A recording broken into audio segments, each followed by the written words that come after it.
Fala rapaziada, estamos no ar com mais um episódio do Pod Chimas. Hoje estamos aqui com a ilustre presença de Maria Fernanda, Júlia Chiarello e João Vitor Saraiva, todos biólogos formados na URGS, e vamos contar um pouquinho sobre um assunto muito legal que a gente gosta muito, que são répteis. Dê um oi aí, pessoal. Oi, gente, eu sou a Maria Fernanda, meu apelido é Mafê. Oi, gente, tudo bem? Eu sou a Ju. Oi, gente, beleza? Sou o João Saraiva. Então tá, pessoal, para a gente dar início aos trabalhos, vamos começar falando do básico. O que são répteis? Essa eu posso responder. Os répteis, vêm do latim científico, que significa reptília, e eles são uma classe de animais vertebrados tetrápodes e ectotérmicos. O que isso quer dizer? Que eles não possuem temperatura corporal constante e, por isso, eles necessitam bastante do calor externo, do meio ambiente, para a regulação da sua temperatura corporal. A pele deles é bem seca, por não possuir glândulas mucosas, e normalmente é revestida por escamas. O sistema respiratório deles é mais complexo se comparado ao dos anfíbios, e os sexos são distintos, A gente tem os machos e as fêmeas. A maior parte deles normalmente é carnívoro e ovíparo, que coloca ovos. Os répteis, eles são encontrados em todos os continentes, são bem dispersos, mas a sua maior incidência de distribuição são nos trópicos e subtrópicos, justamente pelo clima ser mais ameno, e isso facilita a regulação da temperatura corporal deles. Pô, muito legal. Acho que agora eu consegui entender melhor. Eu pesquisei um pouco antes do podcast e vi que existem muitos grupos de filogenia e eu acho isso meio confuso. Será que vocês podiam nos contar um pouquinho mais sobre como eles se encaixam? Claro. Então, acontece que os répteis, eles são de um grupo que a gente chama de tetrápoda. É um grupo famoso, assim, que o pessoal que está na escola talvez lembre daquela fotinho que é um peixe com 4 pernas saindo da água em direção à terra. Então, é a representação desse grupo, aquela fotinho bem famosa. É uma superclasse de vertebrados que possui 4 membros, então. Esse grupo evoluiu desse peixe, de nadadeira lobada. Ele se chama sarcopterígio, são peixes sarcopterígeos. Há mais de 395 milhões de anos atrás, mais especificamente no período devoniano, que é representado principalmente por essa conquista terrestre, Desse grupo vão surgir os amniotas, claro. Tá, mas o que são e quem são os amniotas? Bom, isso eu sei te responder. Os amniotas, eles incluem répteis, mamíferos e também os pássaros. É um clado que é muito grande, muito diversificado, tem mais de 20 mil espécies vivas hoje, atualmente. Eles são tetrápodes e o que dá o nome ao grupo é um anexo embrionário adicional, que é o âmnion, que é uma membrana que cobre o embrião e cria uma cavidade recheada de líquido para que o embrião se desenvolva ali. Isso está presente tanto nos ovos de répteis e de pássaros, e também está presente em mamíferos, O amniota mais antigo, ele data do Carbonífero Superior, há 310 milhões de anos atrás, isso na região da Pensilvânia Central. As relações dos fósseis indicam que os amniotas se divergiram em 2 linhagens. A primeira é a linhagem sinápsida, que originou os mamíferos, e a outra linhagem é a linhagem chamada saurópsida, que esse nome significa face de lagarto, que é um grupo sem rank que abrange todos os répteis vivos e incluindo as aves também, Beleza, consegui entender. Mas esse Saurópsida eu nunca ouvi falar, eles deram origem a que animais hoje em dia? Que grupo de animais? Bom, eles deram origem aos testudines, aos crocodilianos, que são da ordem Crocodilia, aos Squamata e aos Rhinchocephalia. Pô, muito massa. E esses animais, que ordem esses animais representam? Bom, a ordem dos testudines representa as tartarugas, que os primeiros fósseis delas são lá da era dos dinossauros no final do Triássico. Porém, elas tiveram maior diversidade ali no final do Cretáceo. Hoje, elas têm só 260 espécies vivas, que representam 13 famílias que sobreviveram a todo esse tempo geológico que foi passado. As tartarugas, e isso inclui também os cágados, elas são um grupo monofilético e elas têm algumas sinapomorfias nesse grupo, como, por exemplo, uma carapaça, que envolve completamente a cintura dos membros, e uma concha, que é composta por uma carapaça dorsal de osso dérmico, que incorpora contribuições endocondrais das vértebras e costelas. Elas também têm um plastrão ventral de clavículas e interclavículas anteriormente e costelas abdominais posteriormente. E nenhuma tartaruga tem dente nas mandíbulas, mas sim uma superfície córnea que tritura, e elas têm a orelha externa sustentada por um grande quadrado semicircular. Bom, as tartarugas, elas também têm subordens, né, que são Cryptodira e Pleurodira. Cryptodira é o grupo que inclui tartarugas marinhas, terrestres e algumas de água doce, né? E Pleurodira são as tartarugas que elas precisam retrair lateralmente essas cabeças para dentro do casco. E, enfim, são todas tartarugas de água doce. E os cágados, eles têm uma diferença e é muito legal comentar que já teve um projeto aqui da URGS, né, da nossa universidade, que teve que interferir na questão dos cágados. A gente sabe, né, que nos parques aqui de Porto Alegre a gente tem bastante dos cágados e a URGS teve que interferir, uma situação bem crítica que teve, porque algumas pessoas que acabavam por comprar cágados, né, estavam colocando eles indevidamente nos parques, e isso gerou uma superpopulação da espécie, e teve um problemão por causa disso. Ah, certo, entendi. Então as tartarugas realmente são diferentonas, né, pessoal? E vamos falar sério, todo mundo que vê uma tartaruga reconhece logo de cara. Sim, mas um problema atual da comunidade científica é que eu não sei te dizer exatamente onde que o grupo dos testudines, que inclui as tartarugas, está na árvore filogenética. Isso não tem uma unanimidade na comunidade científica.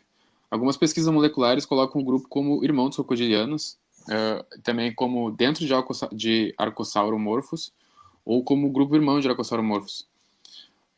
Porém, um trabalho bem aceito é o trabalho do Gautier, que em 1988 ele colocou as tartarugas como um clado irmão de Sauria, ou seja, seriam irmãos dos diápsidos, né? Já que as tartarugas, diferente dos outros répteis, elas não são diápsidas, elas não possuem duas fenestras no seu crânio, e elas não possuem fenestra alguma, na verdade. As fenestras são são buraquinhos no crânio por onde passa a musculatura da mandíbula. E todos os lagartos, todos os répteis, no caso, são diápsidos. Eles têm duas fenestras, mas as tartarugas não, elas são uma exceção e não tem nenhuma fenestra. Portanto, isso causa uma certa confusão assim na hora de colocar ela numa árvore filogenética. Bom, vocês falaram muito sobre as tartarugas, mas e os jacarés? Eles se enquadram em que grupo? Bah, essa é comigo. Então, os jacarés, eles pertencem à ordem que a gente chama de crocodília, que é basicamente, né, dos jacarés e crocodilos. Ah, que bom que você falou isso, que eu sempre tive uma dúvida e eu nunca soube como responder. Qual é a diferença entre crocodilo e jacaré? Claro, então, a gente pode diferenciar os dois pelo formato do focinho e pela disposição das presas. Mas o formato do focinho já pode dizer muito. O jacaré, ele tem o focinho largo e arredondado, e o crocodilo, ele já tem o focinho mais estreito e mais comprido. Então, uma das coisas que me ajuda bastante para memorizar, assim, que me ajudou bastante para memorizar o crocodilo foi o crocodilo gavial, que ele é lá da Ásia, e ele tem um focinho muito comprido e muito estreito, muito fino. Vocês já devem ter visto rolando pela internet alguma vez, porque ele é bem diferente, talvez até um pouco mais assustador para algumas pessoas. Eu acho lindo, né? Mas outro que é bem semelhante ao gavial é o Metrorrhinca. É uma espécie que aparece, inclusive, na Era do Gelo, que é bem assim, bem como eu descrevi o crocodilo. Ela representa bastante a forma que eu descrevi o crocodilo, que é um focinho estreito e bem comprido. Outra coisa bem interessante sobre os crocodilos é que os olhos, o nariz e os ouvidos são voltados para cima, uma coisa que a gente não está muito acostumado, né, como característica nos animais. E é importante destacar que os répteis têm uma respiração pulmonar, então é bem diferente do que a gente espera, né, de um animal que tem muito contato com a água, Mas é por isso que quando a gente vê ele a gente vê só os olhinhos dele assim para fora, na verdade tá os olhinhos e o nariz, né? Como eu mencionei, são os olhos, o nariz e os ouvidos, todos nessa superfície. Então, quando ele sobe, né, ele tá respirando e ele tem uma técnica de sobrevivência muito legal, que é chamada de brumação. Basicamente, é a hibernação dos animais de sangue frio.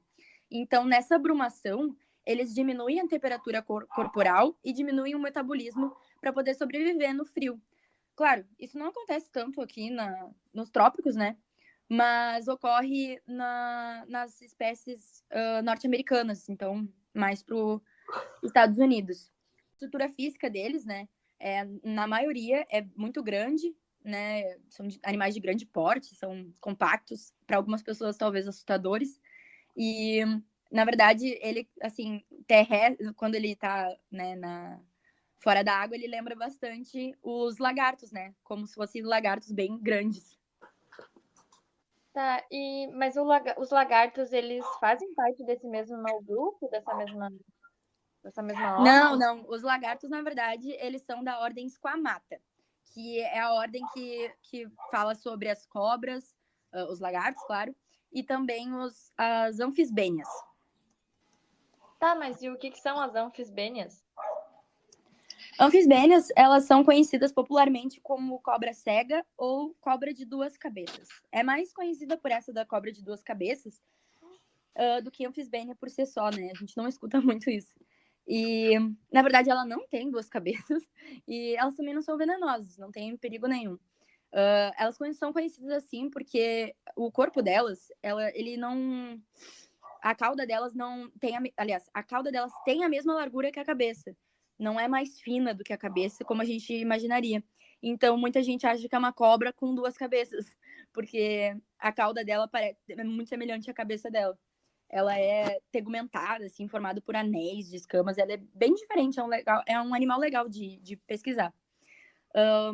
Outra coisa sobre os esquamatas é que eles compõem 96% da diversidade dos répteis. Então, tem uma quantidade bem grande de espécies identificadas. E os lagartos, eles têm espécies que têm centímetros, como a nossa famosa lagartixa doméstica tropical, né? Que é essa lagartixa que a gente encontra dentro de casa, que nos salva dos mosquitos, né? E algumas outras espécies podem ter metros, como o dragão de Komodo, que é um lagarto. Ele tem cerca de 3 metros e é um dos maiores aqui do grupo do Squamata. Dos lagartos. Certo. E me diz uma coisa, tem algum lagarto que seja venenoso, que é perigoso para nós seres humanos, ou não? Na verdade tem sim. Tem uma espécie apenas uma, que apresenta peçonha, que se chama monstro de Gila, mas só não tem nenhuma evidência dela aqui no Brasil, então a gente não precisa se preocupar muito. Tá, e Mafê, por que as cobras, elas não têm pernas? Então, falando um pouco sobre as serpentes, elas tiveram um processo evolutivo que fez com que elas perdessem que elas perdessem essas pernas, né? Então, a principal característica delas é essa ausência, e durante o processo evolutivo elas tinham essa ação de estirar o corpo para passar por lugares estreitos em seus habitats. Então, nesse processo, elas não utilizavam as pernas, não tinha necessidade, basicamente. E se elas tivessem pernas longas, a gente pode imaginar que atrapalharia a sua locomoção, principalmente na grama. Então, imaginem, a gente sabe, podemos comparar até mesmo com os lagartos, né? Que quando tu vê um lagarto correndo, parece que ele tem muito mais dificuldade do que a serpente. A serpente acaba sendo muito mais rápida. Então, foi uma perda, digamos assim, benéfica, né? Além dessa capacidade muito, muito boa de conseguir correr rápido sem ter pernas, elas também têm uma capacidade impressionante de engolir presas de grande porte. A gente já viu, né? Vocês já devem ter visto vários vídeos aí das cobras naquele processo arduoso de engolir alguma presa muito grande, ou até mesmo a referência do Pequeno Príncipe, né? E outra coisa que eu queria muito comentar aqui é que é importante a gente conseguir diferenciar peçonha de veneno, né? Então, as serpentes que têm peçonha, elas produzem o veneno e têm dentes inoculadores. Então, tem algum aparelho que inocula esse veneno. Já as serpentes venenosas, elas produzem o veneno, mas não têm um aparelho inoculador. Então, ela não consegue passar esse veneno, digamos assim. E aqui no Brasil, a gente tem cerca de 70 espécies que têm peçonha. Ah, entendi. Além disso, a maior cobra tem 10 metros e a cobra mais pesada é a anaconda, com 250 quilogramas. Bem pesada. Sim, muito pesada. Então, acho que a gente entendeu e acho que foram todos os répteis, né, pessoal? Ou tá faltando algum? Não. Tá faltando um grupo aqui, que é a ordem Rhincocephalia. Bom, o que são os rhincocefálias, na verdade? Eles é uma ordem que tem apenas um gênero existente, que é o gênero Sphenodon, que compreende duas espécies, o Sphenodon punctactus e o Sphenodon gunteri. Esse gênero, ele é visto apenas, ele é endêmico, essas espécies são endêmicas da Nova Zelândia. Por isso que a gente não vê tanto falar aqui, mas eles parecem bastante com um lagarto, assim, normal. Ou com uma iguana, assim, depende do ponto de vista, eu acho. Enfim, esse grupo é um grupo diápsida, derivado de Lepidossauromorphos, e são irmãos dos esquamatas. Eles possuem algumas sinapomorfias, como uma produção cíclica e mudança de alfa e beta-queratina para troca de pele, né, com o crescimento do corpo do animal. Eles possuem um quinto metatarso em forma de gancho, que atua quase como um calcanhar rudimentar de um mamífero. E eles também possuem hemipênis masculinos emparelhados, que são os órgãos que são usados para reprodução, né? Durante a cópula com a fêmea, no caso. Só que eles são mantidos em bolsos emersíveis e numa fenda cloacal, que é transversal. Isso é muito bem definido nos escamata, mas é um pouco rudimentar nos tuatara. Afinal, os tuatara, eles são definitivamente muito primitivos. E tuatara é um nome local que provém do Maori. É um termo que significa picos nas costas. Porque, enfim, os tuataras, eles têm alguns picos nas costas e eles têm uma anatomia bem peculiar, na verdade. Eles possuem, por exemplo, uma dentição que corta as suas presas como se fossem uma tesoura, assim. E eles possuem até mesmo um terceiro olho, assim, na parte de cima da cabeça deles. Que, na verdade, ele só fica visível mesmo quando o espécie é recém-nascido, assim, né? O indivíduo é recém-nascido. Com o crescimento, aquilo se tapa e não se vê mais. Mas ele está ali. Então, os cientistas não entendem muito bem qual é a função desse terceiro olho, mas ele existe, está ali e, enfim, é uma anatomia bem diferente, né? Nossa, realmente foram muitos grupos, né? Mas se a gente pegar, focar mais na evolução, o que vocês poderiam estar nos falando sobre isso, assim? Bom, existem milhares de fósseis, né, de espécies que mostram uma clara transição entre os ancestrais dos répteis e os répteis modernos. O primeiro verdadeiro réptil que foi caracterizado, ele é identificado como anapsídeo, e ele tem um crânio sólido com apenas alguns buracos para boca, nariz, olhos, ouvidos e medula espinal. Por isso, algumas pessoas acreditam que as tartarugas são os anapsídeos sobreviventes, já que elas também têm essa estrutura de crânio, né? Mas essa informação ela tem sido bem contestada ultimamente, com alguns argumentos de que elas criaram esse mecanismo de maneira a melhorar sua armadura. Os dois lados têm fortes evidências, né? E o conflito ele ainda está aberto, ele não foi resolvido.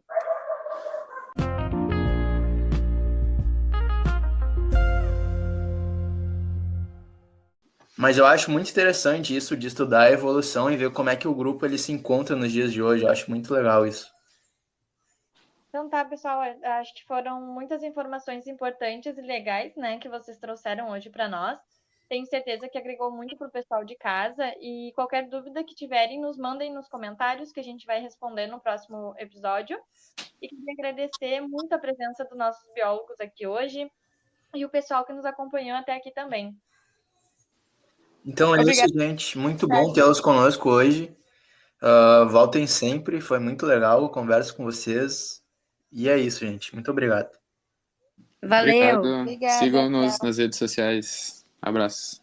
Tchau, tchau.